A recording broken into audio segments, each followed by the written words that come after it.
दोस्तों 1976 में फ़िल्म आई थी द मैसेज के नाम से।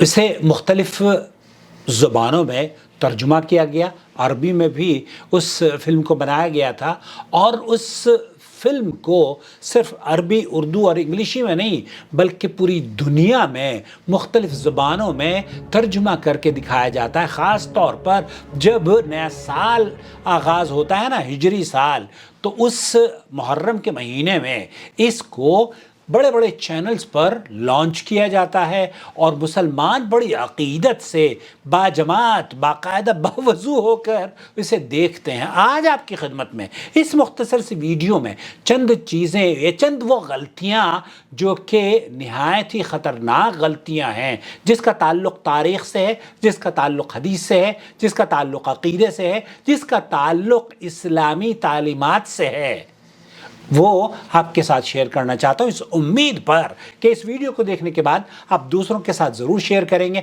और इस एजुकेशन को आम करने की कोशिश करेंगे ताकि हमारे भाई एजुकेट हो सकें। जी हाँ, सबसे पहले तो बहुत सारी ऐसी बातें उसमें दिखाई गई हैं, जैसे कि ताइफ का किस्सा आपने देखा होगा। जब अल्लाह के रसूल सल्लल्लाहु अलैहि वसल्लम वहाँ पर लौटते हैं और अल्लाह के रसूल सल्लल्लाहु अलैहि वसल्लम वहाँ दुआ करते हैं और वो दुआ के जो अल्फाज हैं, लजनतुद्दाइमा वल इफ्ताह सऊदी अरब की जो फतवा कमेटी है उसने ये कहा कि अल्लाहुम्मा इलैका अश्कू ज़अफ़ क़ुव्वती व क़िल्लत हिलती व हवानी अलन नास। इस दुआ को ये शदीद तरीन ज़ईफ़ दुआ के तौर पर अल्फाज साबित नहीं हैं। ये ज़ईफ़ रिवायत है और फतवा कमेटी ने इसे शदीद ज़ईफ़ करार दिया है। तबरानी ने इसे रिवायत किया है। इसी तरीके से वो सीन जिसमें गार का जो सीन है ना, जिसमें मकड़ी ने जाल बुना और फिर वो गार के मुंह पर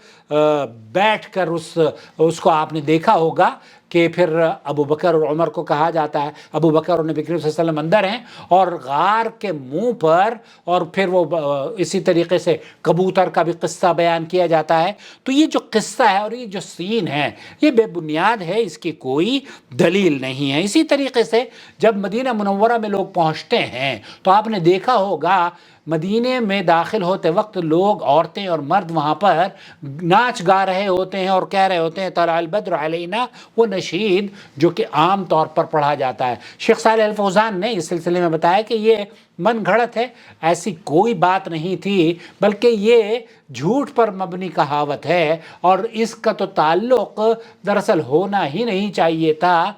क्योंकि मेरी वीडियो यहाँ पर आखिर में आपको नज़र आएगी, वो प्लीज़ तलाअल बद्र अलैना के दलील के तौर पर आप उसे देख सकते हैं। इसी तरीके से अबू जहल को कत्ल करने वाले एक शख्स को दिखाया है जो कि गैर मारूफ शख्स था, जबकि अबू जहल का कत्ल अब्दुल्ला इब्न मसऊद रज़ियल्लाहु ताला अन्हु ने, ये कहा जाता है कि अब्दुल्ला इब्न मसऊद और दो बच्चे थे मुआद और मुअव्वज़, उन्होंने उसे कत्ल किया था। इसी तरीके से फ़तह मक्का का वो सीन भी झूठ पर मबनी है, जिसमें ढोल बजाते हुए लोग ईद की तकबीरें पढ़ते हैं और मक्का मुकर्रमा में दाखिल हो रहे हैं, और उन दाखिल होने वालों में सिर्फ यही नहीं कि औरतें और मर्द, बल्कि ऐसे सहाबा को दिखाया है जिनके चेहरे पर बिल्कुल दाढ़ी नहीं होती। जी हाँ, इसी तरीके से मैं आपको बताऊं उस फिल्म में ये भी दिखाया गया है, वरद फिल्म हिंद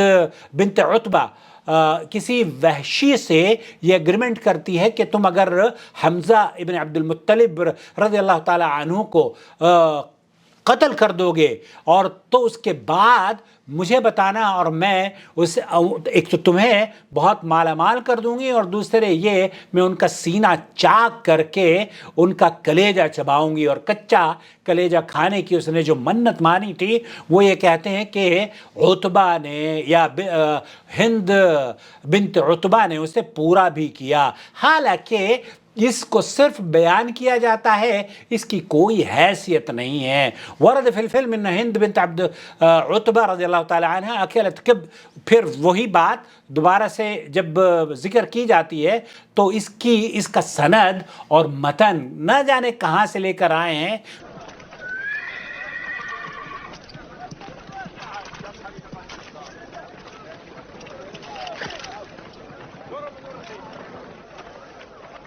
حمزہ حمزہ سن رہے ہو حمزہ؟ دیکھ رہے ہو یہ میں ہوں، میں ہند. کچھ یاد آیا حمزہ؟ کوئی ثابت نہیں. ایک چیز اور جو بیان کی گئی ہے کہ حضرت علی یا ابو بکر رضی اللہ تعالیٰ عنہ کا کوئی بھی کردار اس فلم میں نہیں دکھایا گیا ہے. بہرحال اس فلم کے بنانے کے بارے میں جب سعودی عرب کی فتویٰ کمیٹی سے پوچھا گیا تو انہوں نے فلم پر جو فتویٰ لگایا تھا وہ میں نے آپ کی خدمت میں نقل کر دیا ہے، اسے بھی آپ دیکھ لیجئے گا. اسی طریقے سے ابو طالب کے بارے میں بھی کہا گیا ہے کہ وہ مسلم تھا، حالانکہ یہ صحیح نہیں ہے. اللہ کے رسول صلی اللہ علیہ وسلم نے ابو طالب کو جب دعوت دی تھی تو یہی فرمایا تھا کہ میرے کان میں آپ کہہ دیجئے تو تاکہ میں دلیل کے طور پر، حجت کے طور پر اللہ تعالیٰ سے اسے پیش کر سکوں. لیکن ابو طالب نے اسے قبول نہیں کیا اور انہوں نے کہا کہ میں اسی دین پر مرنا چاہتا ہوں جو دین میرے آبا و اجداد کا دین تھا. اور سابع اعتماد قصة الحمامہ والعنکبوت، وہ جو میں نے ذکر کیا نا کہ اس میں مکڑی اور پھر اس کے اندر کبوتر، اور کبوتر بھی بچہ دے دیتا ہے، تو یہ سارے کے سارے قصے من گھڑت ہیں اور اس کا کوئی بھی ثبوت نہیں ملتا. اسی طریقے سے اظہار اعلام جیش النبی صلی اللہ علیہ وسلم وقد کتب علیہا لا الہ الا اللہ محمد الرسول اللہ وہذا لم یصح ابدا. نبی کریم صلی اللہ علیہ وسلم کی جو فوج دکھائی ہے نا، وہ ان کے ہاتھوں میں جھنڈے ہیں جس میں لکھا ہوا ہے لا الہ الا اللہ محمد الرسول اللہ. ایسا نہیں تھا ان کے پاس جھنڈے. آپ نے جو جھنڈوں کا سین دکھایا نا اس میں فلم والوں نے، تو اس کو دیکھ دیکھ کے بہت سارے لوگوں نے اس کی طرح سے جب اٹیک کرتے ہیں نا تو ہاتھوں میں جہاد کے لیے وہ جھنڈے لے کر اسی طریقے سے پروپیگنڈا کرتے ہیں. تو کچھ چیزیں اس میں بہرحال قصے اس فلم کے من گھڑت ہیں، بے بنیاد ہیں، اور بہت سارے ایسے واقعات ہیں جو کہ انہیں بہرحال جب وہ فلم بنا رہے تھے تو اس سے پہلے ہی لجنہ دائمہ الافتاء نے ان کو ٹوکا تھا کہ یہ نہ کریں، لیکن بہرحال ان کا مقصد جو تھا وہ گمراہی پھیلانا تھا اور وہ گمراہی پھیلانے میں کامیاب ہو گئے. اور ہم لوگ اسے باقاعدہ طور پر بہت ہی خشوع و خضوع سے جماعت ہو کر بھی دیکھتے ہیں. بہرحال اپنا خیال رکھیں، دعا میں یاد رکھیں، اور مجھے امید ہے اس ویڈیو کو دیکھنے کے بعد آپ دوسروں کے ساتھ ضرور شیئر کریں گے. السلام علیکم ورحمۃ اللہ وبرکاتہ. اللہ ولی الذین آمنوا یخرجهم من الظلمات إلى النور والذین كفروا أولیاؤهم الطاغوت یخرجونهم من النور إلى الظلمات أولئك أصحاب النار هم فيها خالدون.